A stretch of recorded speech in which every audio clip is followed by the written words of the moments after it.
if normal सब से ही है नॉर्मल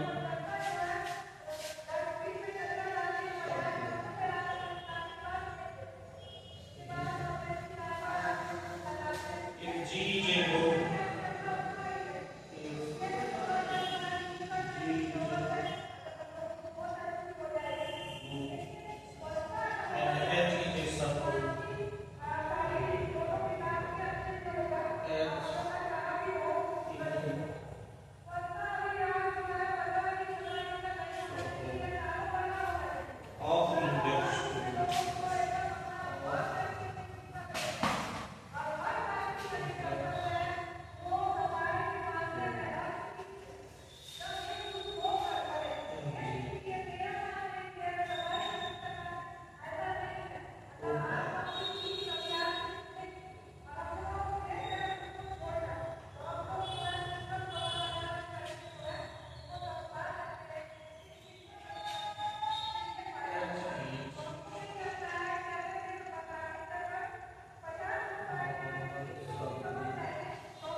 कोई सब ग्रुप है ऑफ इंडेक्स 2 किसी सब ग्रुप का इंडेक्स क्या होता है आपको पढ़ाया गया कोसेट के चैप्टर में कोसेट्स ऑफ ए सब ग्रुप ये पढ़ाया है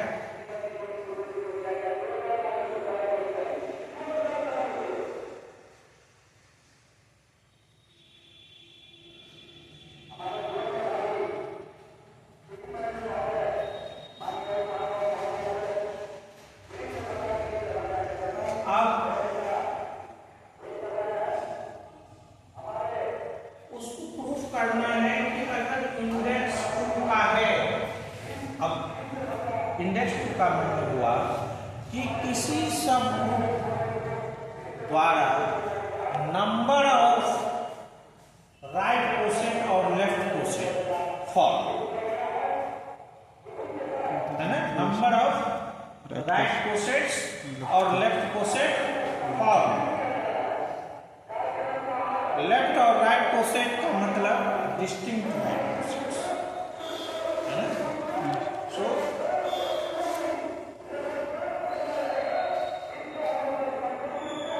अब आपको दिखाना है कि H is normal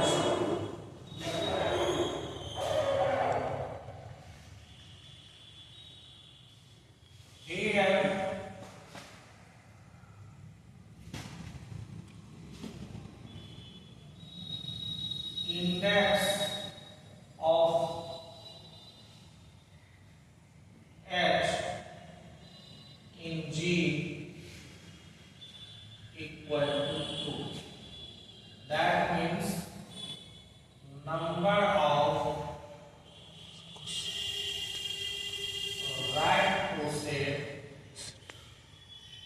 or left cosets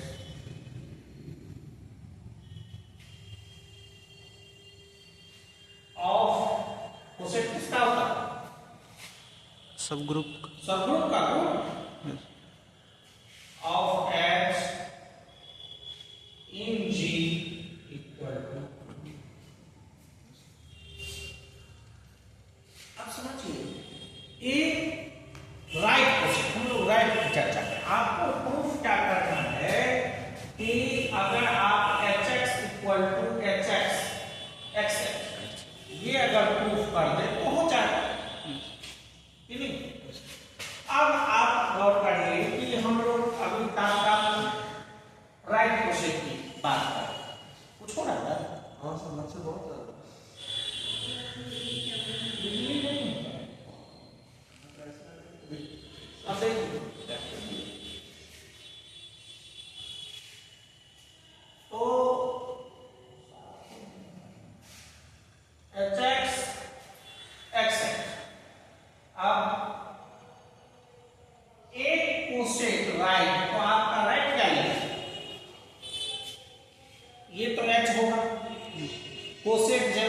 bye identity element, ये होना ही होना। और एक हम लोग मान लेते हैं कि ये HX है, ठीक है। ये दो, अगर इसका इंडेक्स 2 है तो दो डिफरेंट राइट कोसेट तो फॉर्म होगा, है ना। तो वो दो डिफरेंट राइट कोसेट हमारा H और HX हो गया।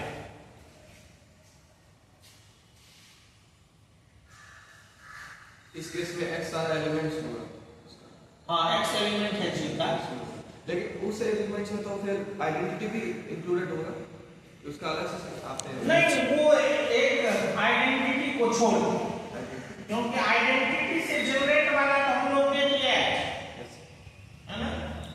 ये जो ही डिस्टिंक्ट है, ये जो ही डिस्टिंक्ट है, तो इसमें कोई भी एलिमेंट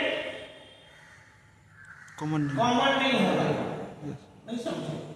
इसमें ई होगा क्योंकि एच है, ई से जनरेट भी है, लेकिन निश्चित रूप से ये जो आपका है उसमें ई नहीं होगा। अगर ई होगा तो ये तो एच के बराबर हो जाएगा, तो डिस्टिंक्ट होगा कैसे, समझ पा रही? क्योंकि एक भी एलिमेंट अगर कोसेट में कॉमन होगा तो कोसेट कंप्लीटली इक्वल हो जाएगा, क्योंकि एक ही एलिमेंट कॉमन नहीं होता, पूरा कुछ एलिमेंट कॉमन नहीं हो सकता, या तो एक भी एलिमेंट कॉमन नहीं होगा या कंप्लीट सेट ही इक्वल है, ठीक है। थोड़ा बंद।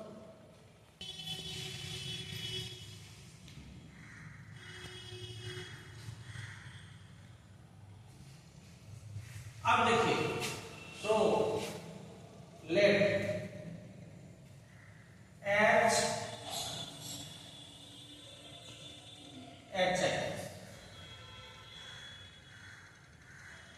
are two right cosets and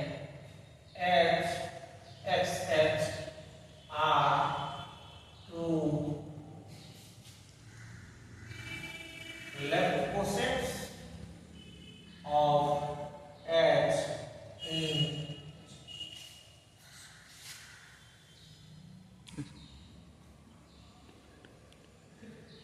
अब गौर करिए कि आपने एक थ्योरम पढ़ा है कि जितना डिफरेंट राइट कोसेट्स होगा या लेफ्ट कोसेट होगा उसका यूनियन G के बराबर होगा। आपने कोसेट चैप्टर में पढ़ा, राइट कोसेट डिकम्पोजिशन हेडिंग का नाम था वहां, राइट कोसेट। कोसेट वाले चैप्टर में चले जाइए, नॉर्मल सब ग्रुप में नहीं, कोसेट वाले आप यहां पढ़े होंगे G equal to H union HX1 union HX2 union dot dot.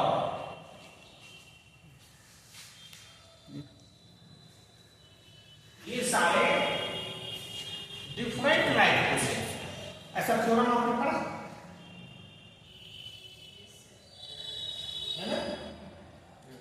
So by the theorem of right or left coset decomposition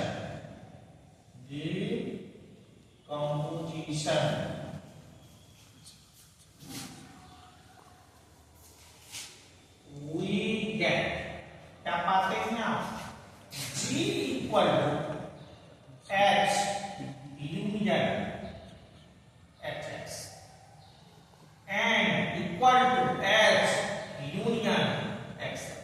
जब हम लोग राइट कोसेट की बात करेंगे तो ये G इक्वल टू ये होगा, और जब हम लोग लेफ्ट कोसेट की बात करेंगे तो G इक्वल टू ये भी होगा, ये नहीं होगा।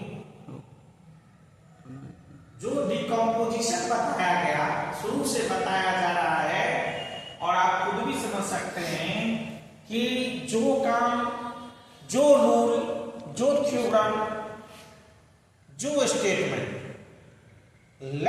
कोसेट के लिए सही है वही राइट कोसेट के लिए भी सही है ना। हम लोग दोनों टर्म एक ही साथ बार बार यूज नहीं करते, इसलिए हम लोग कभी राइट कहते हैं कभी लेफ्ट कहते हैं। तो इसका मतलब ये नहीं है कि राइट कह रहे हैं तो लेफ्ट के लिए ये साबित सही नहीं है, समझ में नहीं। So G equal to H union HX, आप नहीं, आपको ये होता है तो आप इसे लीजिए right coset decomposition, right coset decomposition सब मर्ज की दवा है। And G equal to H union XX, left coset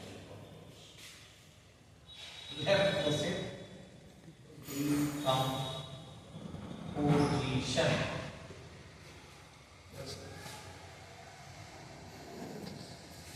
this is सब। अब और अच्छा हो, from 1 and 2 G equal to G से हम काम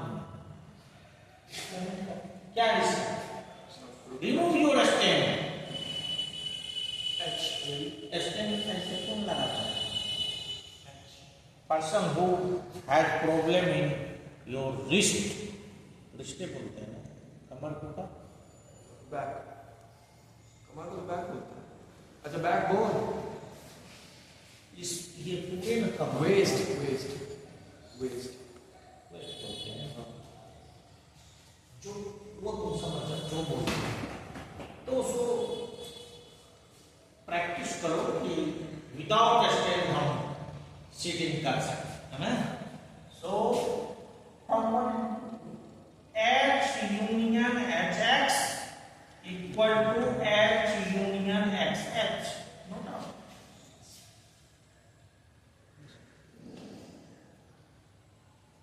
ठीक है, यस। अब गौर फरमाओ कि ये दो सेट है, this and this equal set, उसका जो कंपोनेंट है एक वो दोनों में कॉमन है, ठीक है। इसमें और इसमें कोई एलिमेंट कॉमन नहीं है, जो डिफरेंट है। इसमें भी इसमें कोई दो एलिमेंट कॉमन नहीं है, डिफरेंट है, और तब ये दोनों सेट इक्वल हो रहा है, समझ पा ना।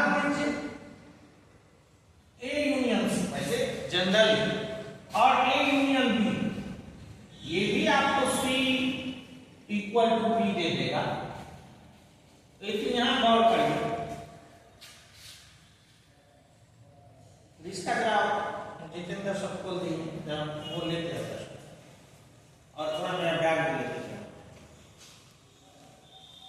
Have you any problem?